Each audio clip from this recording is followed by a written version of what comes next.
Global teams means cultural differences, and the same message lands differently across cultures. Let's look at how to adapt. In Berlin, somebody might say, "This is wrong, fix it immediately." It's direct, efficient, and seems professional there. In Tokyo, the same message sounds completely different.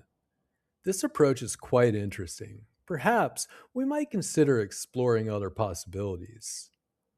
Both are saying there's a problem, but the delivery style is really different. This isn't about one culture being better than another. It's about understanding that professional communication looks different depending on where you're working and who you're working with. Today, we'll look at how to adapt your communication style depending on who you're dealing with, give effective feedback that maintains professional relationships, and report problems professionally without sounding negative, confrontational, or culturally tone deaf. Communication styles fall within a spectrum from direct to indirect. On the direct end, you have cultures like Germany, the Netherlands, and Israel. When somebody sees a problem, they say, "This is wrong." There's no hidden message.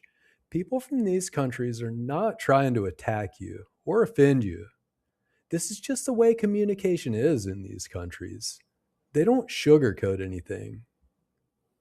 Moving towards the middle, there's Italy, Australia, and the United States.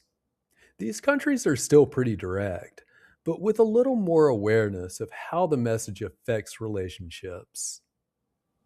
In the UK, South Africa, and Canada, politeness matters a little more.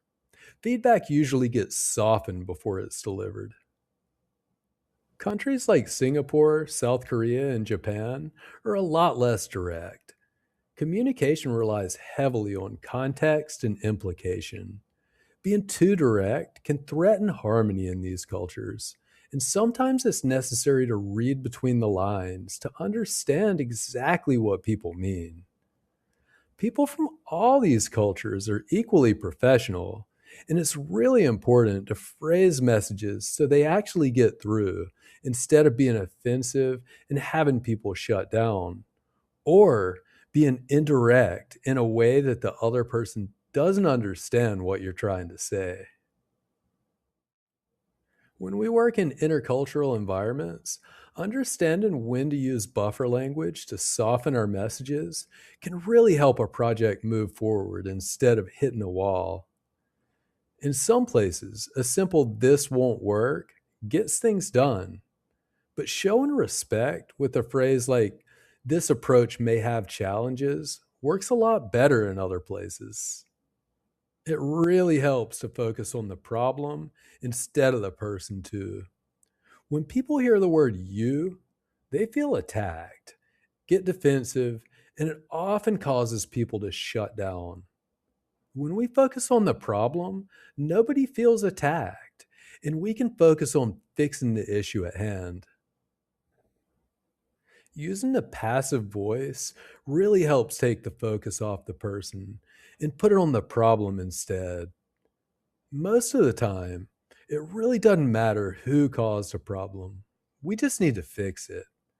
In intercultural workplaces, being aware of how a message is delivered gets problems solved instead of breaking relationships and losing contracts. Security always needs to be clear, but how you deliver that clarity affects whether people cooperate or not. This approach to discussing a code issue is too direct to be effective in a lot of cultures. When we start with "you," it sounds like we're blaming the person. Words like mistakes and serious error feel personal. "You need to" sounds like a command also. This approach doesn't acknowledge that this person did anything correctly. This can make people get defensive and it can shut down communication, even though the technical content is completely accurate.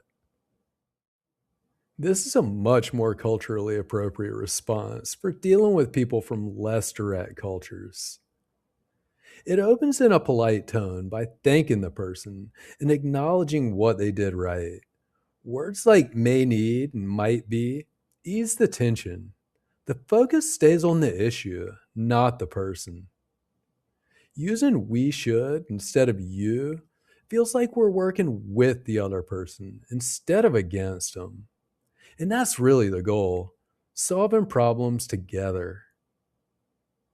And when we end this message by offering to help, it frames the whole negative message with good intentions.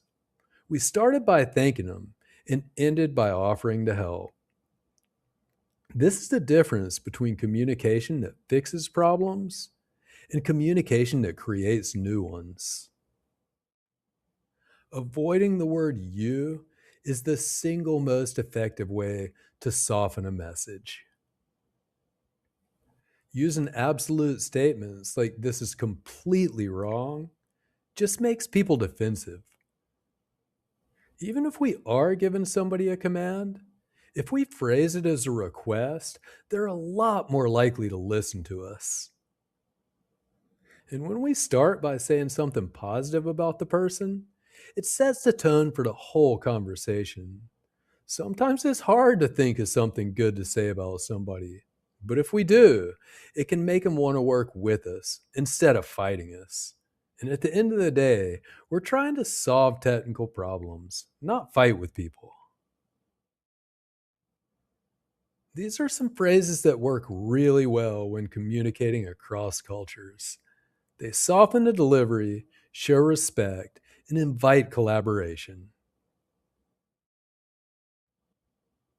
Using problem focused, collaborative, professional language really helps to communicate with cultural awareness. It builds relationships that last beyond single projects. People want to work with developers who make collaboration easy. In the next video, we'll look at an effective way to present technical information to stakeholders and handle challenging questions with confidence. Thanks for watching, and I'll see you next time.